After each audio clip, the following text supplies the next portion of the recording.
the full moon of Aries, Thursday, October 17th. The heat is on.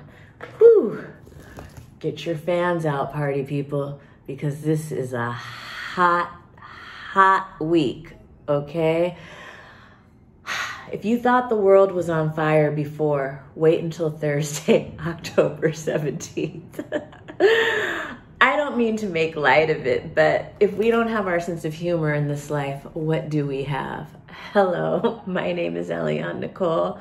I'm your astrologer and tarot reader, and in this video, I am going to do an interpretation of this very spicy, muy caliente full moon in Aries on October 17th. But first, I want to say, if you are watching this on Instagram, I'm only going to post the first 5 minutes of the video here. The entire video will be available on my YouTube channel, Eliane Nicole. My YouTube channel is my name, Eliane Nicole. Please find me there. I'll put a link in the bio to get there on my Instagram profile bio.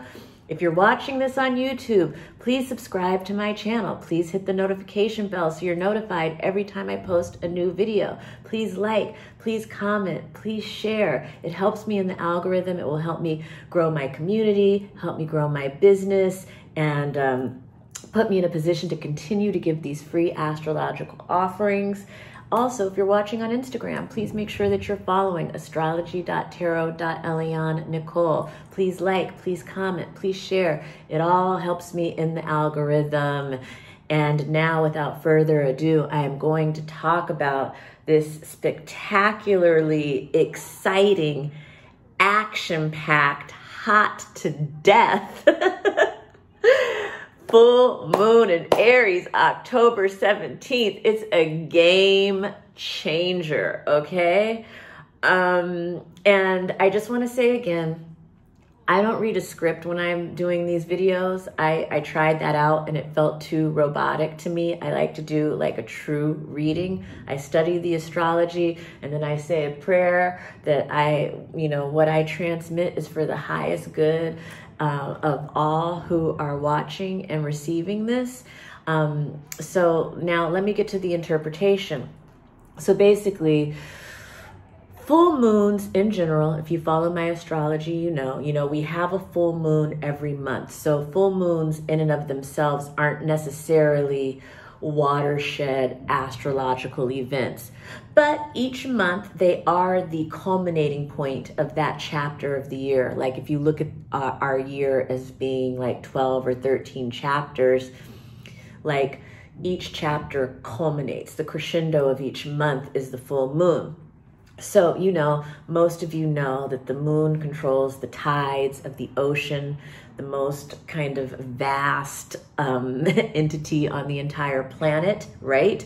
And our bodies are comprised mostly of water. So we too are very much affected. The tides of our emotions, of our moods, of our instincts, all of that is affected by the moons too. So when the moons are full, there are heightened emotions.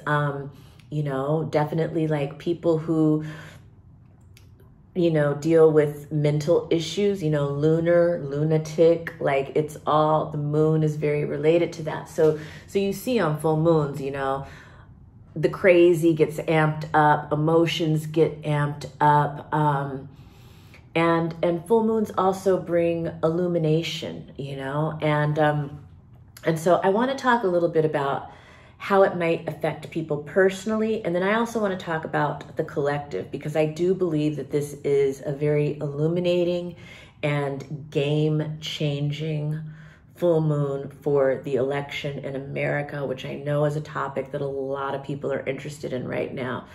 And astrology is always working on multiple levels, There's the internal psychological level.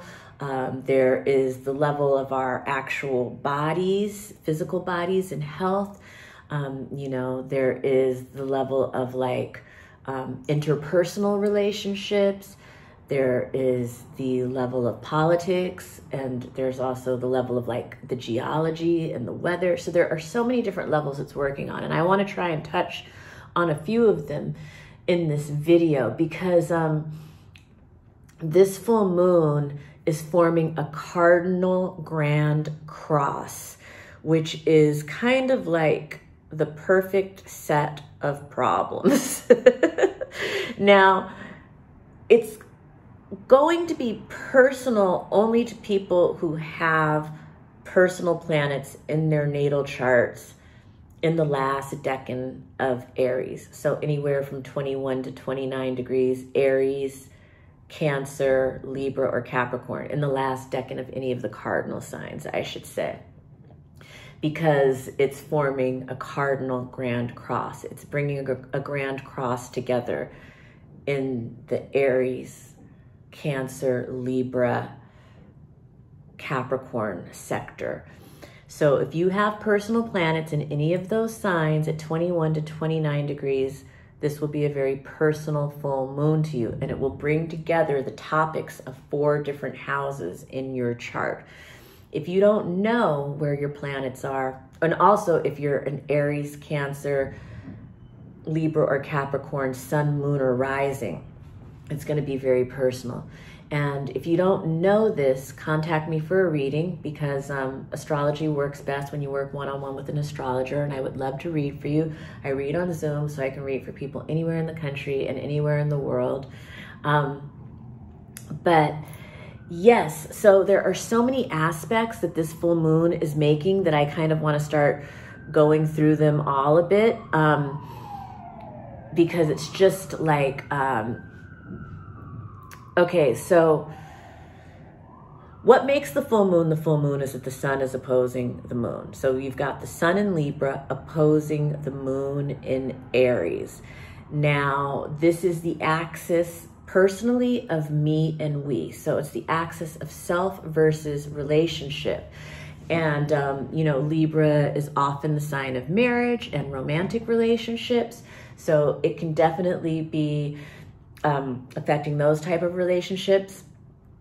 And I might mention that the sun in Libra is also conjunct the asteroid Juno, who is the wife asteroid. So there is a lot about marriages or business partnerships or creative collaborations, or like alliances that are being opposed in some way during this full moon. So you've got the sun in Libra conjunct Juno. So there's all this partnership energy opposing the moon in Aries, who is sandwiched between Eris, goddess of discord, and Chiron, the wounded healer. So Chiron is our deepest wound, you know, and Eris, goddess of discord, she's the street fighter. She is the rebel goddess. She is like the no nonsense, like I am tearing shit down, you know, planetary body. She's one of the dwarf planets. Like Eris is the sister of Mars, god of war. Mars is in Cancer, forming a T-square with the Sun Juno conjunction and the Eris Moon Chiron triple little stellium going on in Aries. And then in Capricorn, we've got Pluto, god of the underworld, Hades, the devil himself. I don't mean to laugh. It's not funny. It is so not funny, but it's okay because it's written in the cosmos, so it must be in the divine order.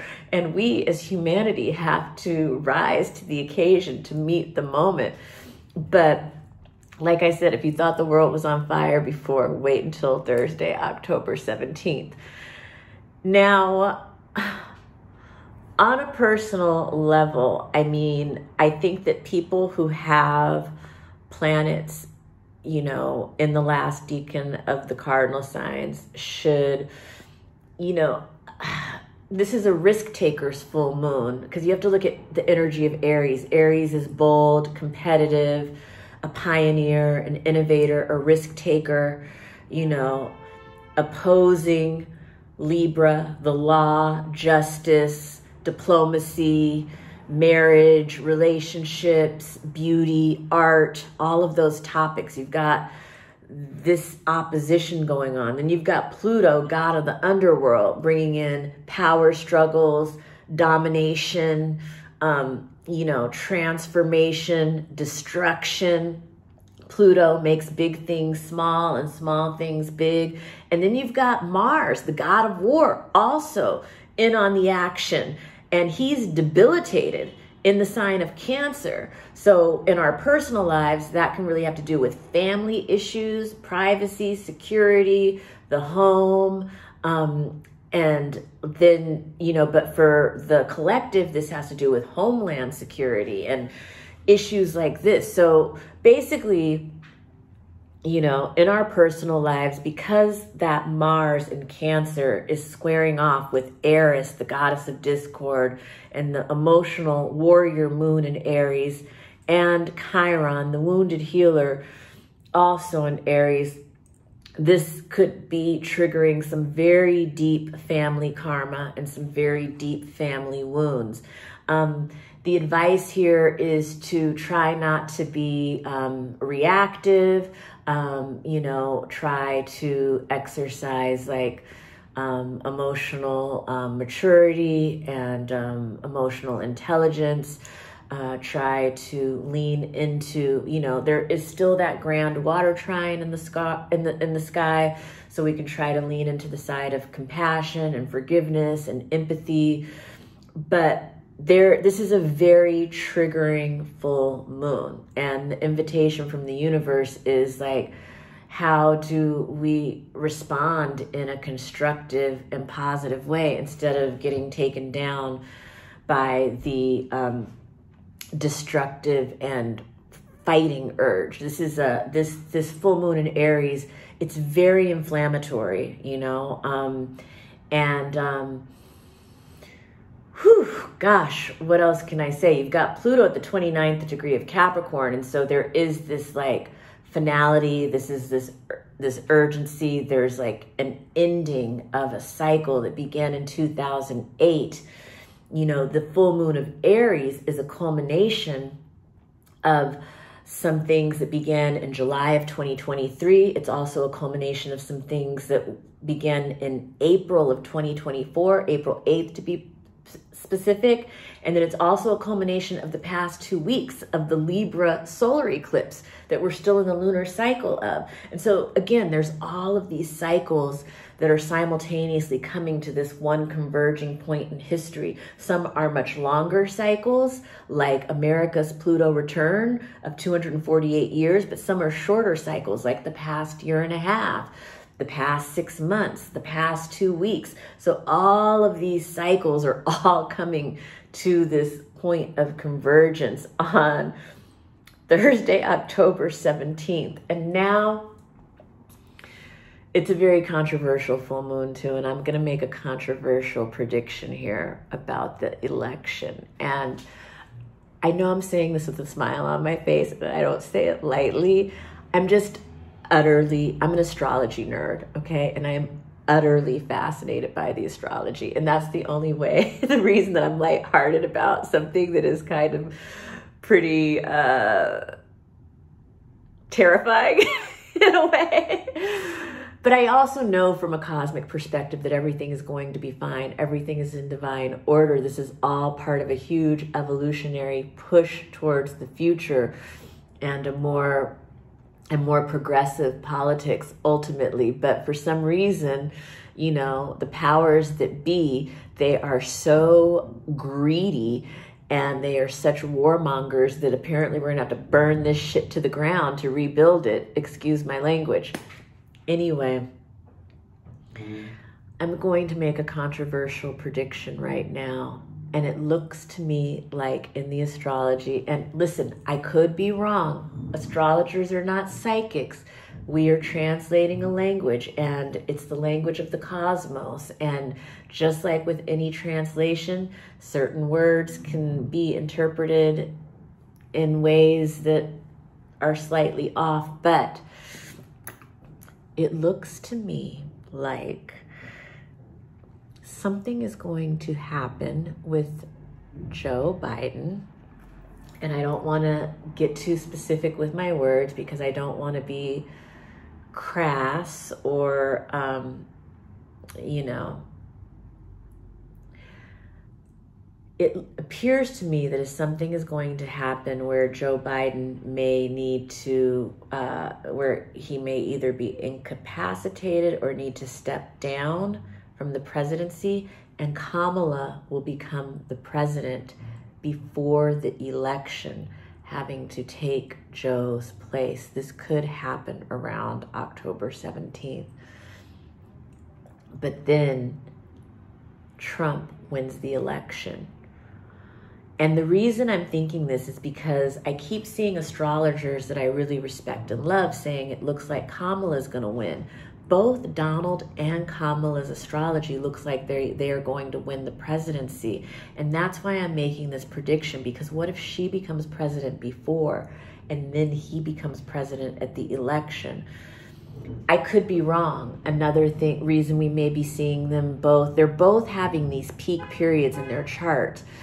This full moon is right, Kamala is a Libra with an Aries moon. So she was born at the Aries full moon. And this is very close to her own natal full moon. So it looks like she steps into a major place of prominence at this full moon, but it's within a cardinal square. So it looks like, you know, you have to look at it. The sun are solar figures like world leaders, kings, presidents, CEOs, opposing Aries, the goddess of discord, and Chiron, the wounded healer.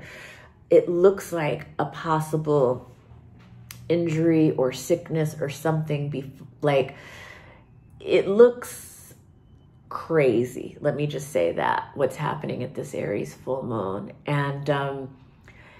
And so I'm just kind of making a little bit of a prediction there.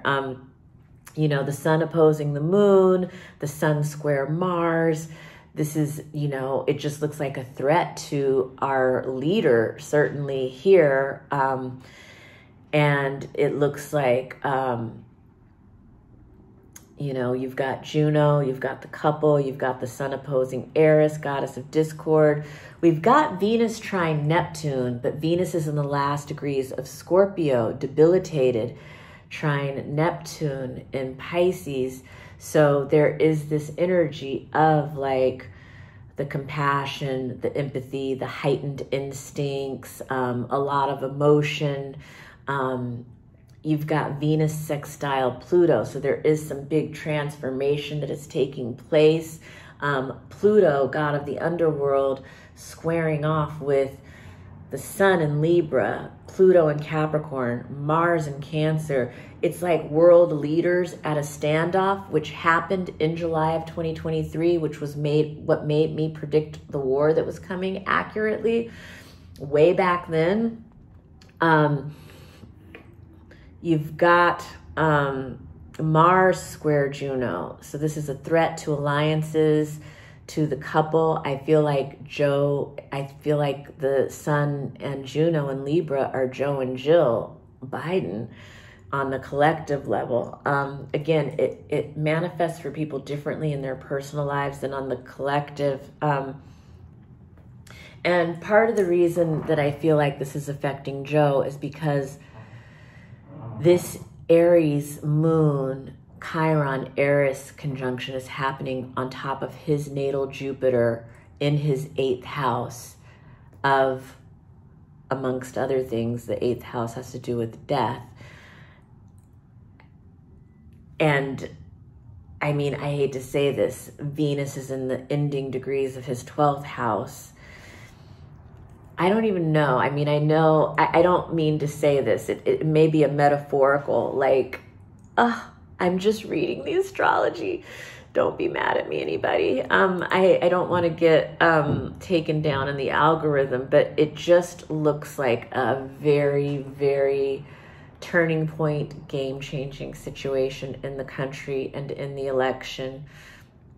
And But on a personal level, I would just say that it's, in general, it's a very inflammatory time. People may be dealing with family wounds. People may be dealing with power struggles in relationships, power struggles in lawsuits or legal situations, conflicts or challenges around privacy, security, family, deep family karma or wounds being activated. But for some people, maybe just like, physical wounds. And it will only be personal if you have planets in the late degrees of the cardinal signs, or if you have the cardinal signs as your rising, or midheaven. What else do I want to say? You've also got Pallas Athene, sextile Black Moon Lilith. So there is this strategy going on in the shadows. I see that, oh gosh, there's just so much I could say. I should probably make another video about it. There's a lot of goddess energy at work, strategizing for the future. I just want to say the backdrop is still Pluto sextile, Pluto and Capricorn sextile Neptune and Pisces. Pluto, Trine, Uranus, and Taurus, also sextile Neptune and Pisces. So there is this very fertile energy about growing the new world that we're going towards, that lets me know that this is all in divine order and everything's going to be okay. And whether our little human minds can wrap our heads around it, but there is game-changing energy, and it's going to illuminate a lot about the election. And for many people in their personal lives, this is going to be a very illuminating and or culminating point in the house that Aries rules in your chart. And this can be around health issues, family issues, the culmination of a cycle that began in 2008. There are so many different ways that it can manifest. And so that all really depends on your own personal astrology.